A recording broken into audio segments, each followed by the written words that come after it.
My name's EJ Dell. I'm with BMG LABTECH, and my two colleagues over here are with Montana Molecular, Shanne Tillo and Anne-Marie Quinn. They have some really nice technology, works on GPCRs, and it works really fantastically on our plate reader. So we're here to help introduce this technology to you all. What I'm going to talk about is our mid-range microplate reader, the CLARIOstar, and one of its key features is its new type of monochromator. It's a linear variable filter monochromator, so it has the flexibility of monochromator, but it has the sensitivity of filters. They very nice for their assay because it's very easy to switch different wavelengths and when you're changing between different dyes. Very easy and very nice. I'll talk about a little bit more about that. Like multi-plate readers, it has multiple detection modes. The ones we're going to be concentrating on today are fluorescence intensity. With this plate reader, you can do fluorescence and luminescence with its monochromators, but it also has a combination of filters if you need the extra sensitivity of filters available. So not only does it have the monochromators, advanced monochromator, but it also has the filters for fluorescence assays. What's really nice about this monochromator is it has adjustable bandwidths from 8 to 100 nanometers. So you can use a thin bandwidth when you're exciting, and you can use a broader bandwidth when you're measuring emission. So very nice, tunable monochromator from 8 to 100 nanometers of bandwidth. So that's 92 different bandwidths that can be found on using this monochromator. So not only does it have adjustable wavelengths, but it has adjustable bandwidths as well. And the performance is just like filters. We can measure down in the picomolar range with fluorescein. There's only a couple high throughput screening readers out there. One of them is our reader, the FAROStar, that actually is more sensitive than this reader, this monochromator. So let's talk about briefly this monochromator and what it does. Basically, it's linear variable filters. You have a long pass filter and a short pass filter. When they're lined up properly, no light gets through. When you move them relative to each other, you move up and down the spectrum, and you also get variable wavelengths. So very, very cool technology that our German engineers did, adopting the ability to make monochromatic light with filters at different wavelengths. The reason it's more sensitive is because it allows more light to get through. And why does it allow more light to get through? Someone's at the door, Kath? They're trying to maybe help. Number one, it has a linear variable dichroic mirror. Number two, it has no stray light. So it doesn't have prisms or diffracting gradients, so there's no stray light to block like normal monochromators. And lastly, it has broader bandwidth, so allow more light to get through. So that's why it's more sensitive, because it has allowed more light to get to the detectors through the monochromator. Let's see that relative to each other. So if you have a normal traditional double monochromator, you get about 20% of your light passes through, whereas with the LVF monochromator, you almost get 80% light pass through. So that's why it's more sensitivity, because you have more light passing through to the detector through the monochromator. What's really nice is no filters are needed for many assays, including fluorescent proteins. So you have a drop-down window. What's really nice is you have a window with all the different fluorescence proteins or compounds, and you can easily adjust the monochromator using drag and drop in our menu. When we built the CLARIOstar, we had cell-based assays in mind. So it has a couple features that's really great for cell-based assays that I'm going to touch upon, and which Montana Molecular take advantage of. Number one, it has an atmospheric control unit. So it can regulate CO2 and O2 within the plate reader chamber. It can actually go down to 0.1% for O2. So that's hypoxia conditions. So if you're studying hypoxia, tumor hypoxia, ischemia, wound healing, you can use our atmospheric control unit and study that in the plate reader. You can go down to 0.1% oxygen. For cell-based assays, it has a new type of bottom reading, so you have greater sensitivity. So if you're looking at GFP and BAA cells with normal fiber optic bottom reading and the most common in instruments, you get about a 5-to-1 ratio, a signal blank ratio with a certain amount of cells. If you read it on the CLARIOstar, you get about 2.5-fold increase in your signal blank ratio of your GFP assay, your RFP assay, M cherry, M K, M orange, because of this direct optic bottom reading that we use. What is that direct optic? Oh, it's not there. So that's one of the features of the cell-based assays and why the CLARIOstar is really good for cell-based assays. So pass on the time. I'm going to pass on my colleague here, Anne-Marie. Welcome, and thank you all for coming. And thanks to BMG for this great opportunity to really highlight the technologies that we are originally introduced here at SLAS back in 2013. And we have come a long way since we introduced those new technologies, and now we have developed an entire suite of fluorescent, very robust assays for monitoring the GPCR signaling processes in the living cells. And here at SLAS last year, we initiated this collaboration with BMG, and today we're going to share some of the results of that collaboration. And we will highlight some of the really unique features that EJ mentioned and that we made use of to detect these fluorescent assays in the living cells. And we're also here to learn from you. So we want to know how to make better tools for monitoring the biological processes in the cells that are physiologically relevant to help you in drug discovery. So with that, I just wanted to tell you a little bit about our focus today will be on our GPCR suite of assays, and we have a number of different probes to use. The first one being CADIS, which is to monitor both production and inhibition of cyclic AMP in the living cell. These are all kinetic assays, and so they're monitored over time. The measurement is made in the living cell. And for GQ signaling, a series of PIP2, diacylglycerol, and calcium assays, and these can be combined with one another because these are single fluorescent protein assays. So we use up very little of the visible spectrum, which allows us to combine these assays with one another so that we can measure multiple signals simultaneously. So some of the ways these assays may differ from the assays that you're used to using is that we use a very bright fluorescent protein to indicate changes in cell signals. And these assays are compatible either with imaging or with detection in fluorescent plate readers such as the CLARIOstar. And they're also compatible with these simultaneous dual color detection.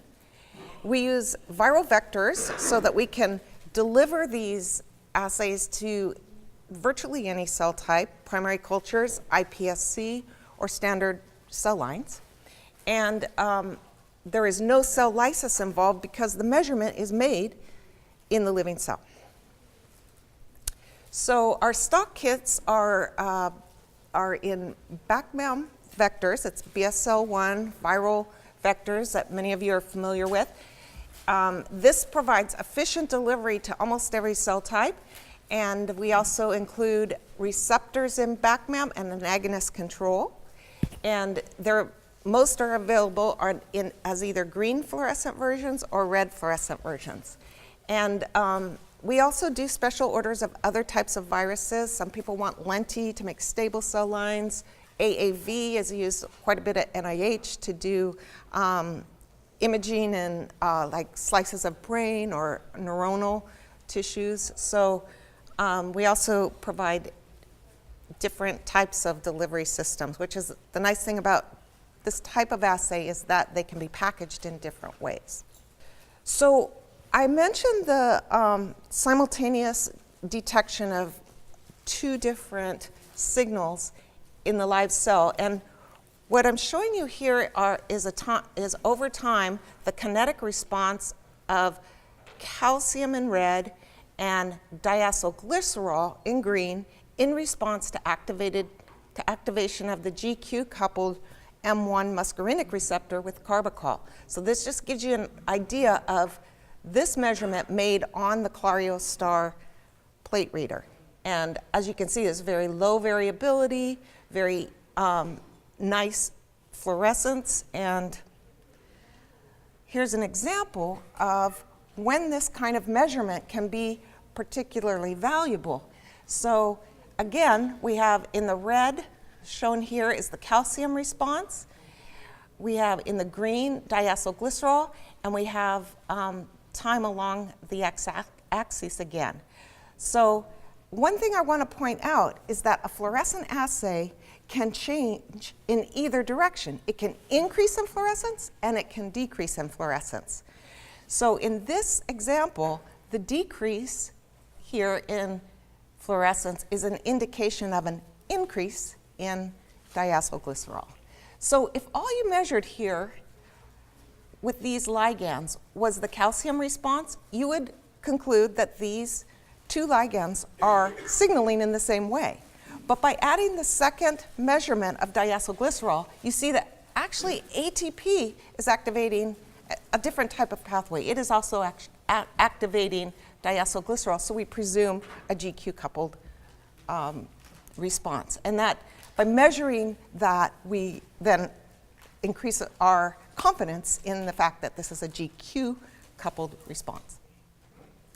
So I'm just going to tell you a little bit about the protocol. We've worked out the steps to be quite simple, and that's aided by the BACMAM delivery system.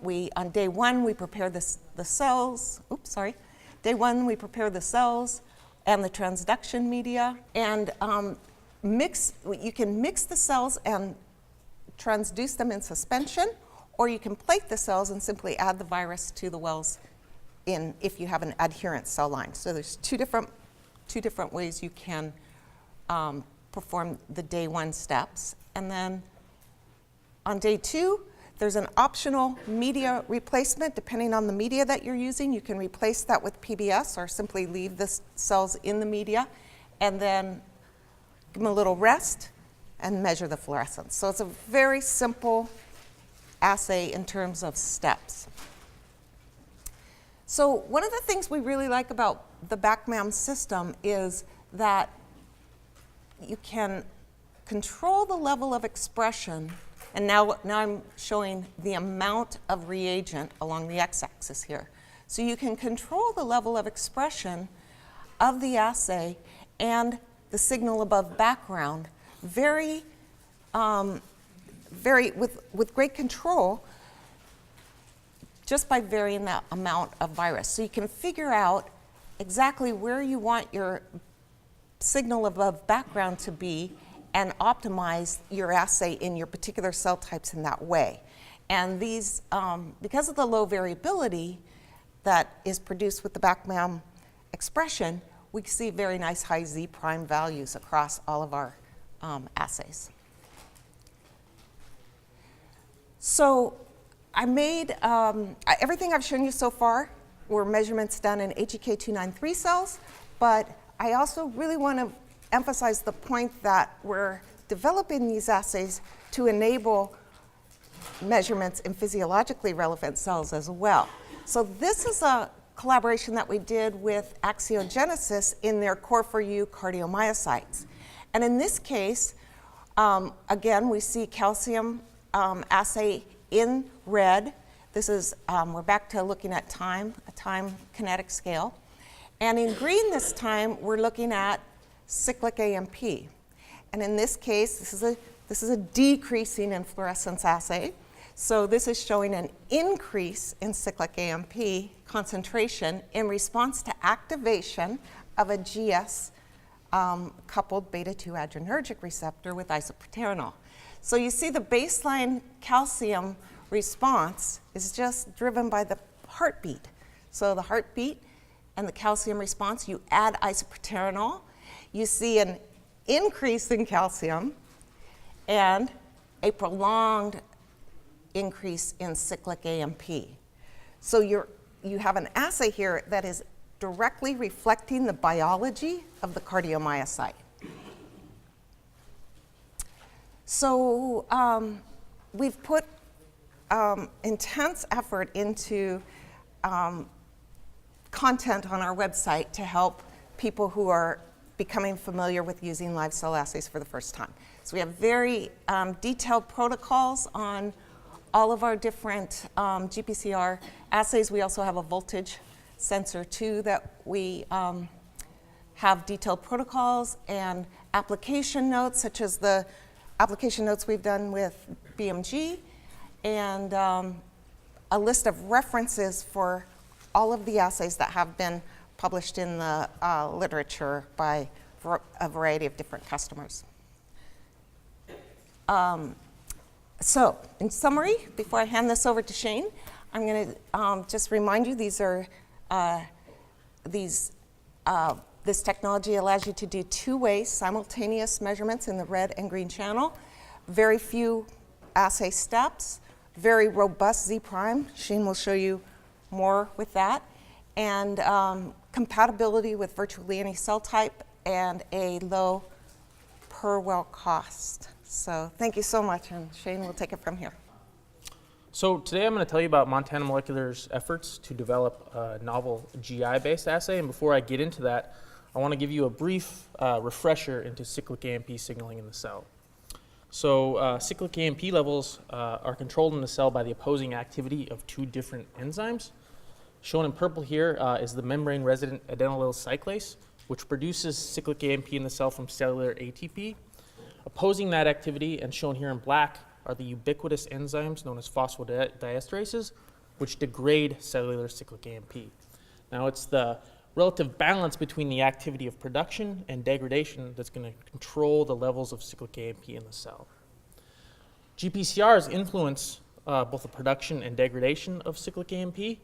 Upon liganding of a GS-coupled pathway, you'll get stimulation of the adenyl cyclase, which produces cyclic AMP.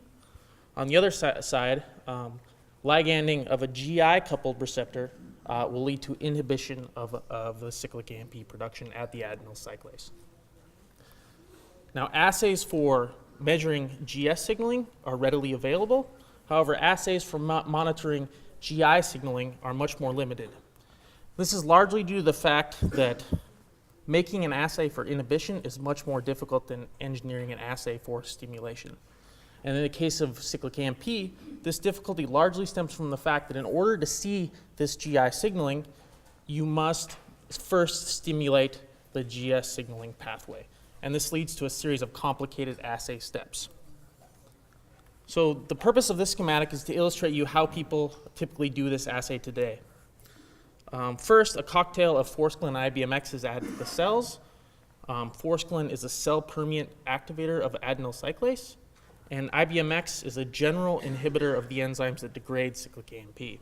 And so what this leads to is a dramatic increase in cyclic AMP levels in the cell. Now, if this cocktail is added in the presence of a GI agonist, what you expect to see is a reduction in the amplitude of the Forskolin and IBMX-induced cyclic AMP production. So shown here is a schematic that's supposed to illustrate to you these assay steps over time. So on the y-axis, I have cyclic AMP. On the x-axis, I have time. At time point 0, a GI agonist is added to the cells. At a later time point, and mostly arbitrary time point later, Forskolin and IBMX is added to the cells to artificially raise cyclic AMP levels. Again, at an arbitrary time point later, the cells are lysed. Biochemical methods are used to ascertain the cyclic AMP accumulation in the cells. Again, in the presence of no agonist, what you expect to see is a relatively high increase in Forskolin, or increase in cyclic AMP accumulation. And in the presence of a GI agonist, you're supposed to see a reduction in that accumulation. Now again, this is a single time point measurement, but you can repeat it over a variety of agonist concentrations. You can get nice dose response curves, and typically these assays yield high Z prime values on automated plate readers. So now I wanted to ask you, the audience, if any of you guys perform these types of assays in the cell. Yeah, certainly a few of you guys do. So I'm going to be very interested in your guys' opinions, comments, and suggestions after the talk. So our goal at Montana Molecular was to not only provide nice dose response curves for GI signaling and high Z prime values on automated plate readers, but to get rid of this necessity for lysing the cells. And in doing so, what you get is a kinetic real-time measurement of changes in cyclic AMP production initiated by either GS or GI signaling. So here's a schematic of such an experiment. What such an assay would enable you to do is to, one, measure the resting levels of cyclic AMP, watch in real time the GS-induced increases in cyclic AMP concentrations, and then watch in real time, upon subsequent addition of a GI agonist, the GI-mediated reductions in cyclic AMP over time. So how we perform this measurement, we use the CADIS cyclic AMP indicator that Anne-Marie alluded to earlier. And again, the CADIS sensor comes in either a red or green version, and it can report changes in cyclic AMP concentration with either increases or decreases in fluorescence, and you can choose whichever version you prefer. And again, these assays are very bright, and the brightness of these assays is very key to obtaining high Z prime values and low and high signal to noise measurements. So shown here is the results of an experiment using the downward cyclic AMP sensor, or CADIS sensor, on the BMG CLARIOstar in a 96 well plate format using the onboard drug addition. So what I'm plotting here is CADIS signal, the change in CADIS signal relative to baseline as a function of time.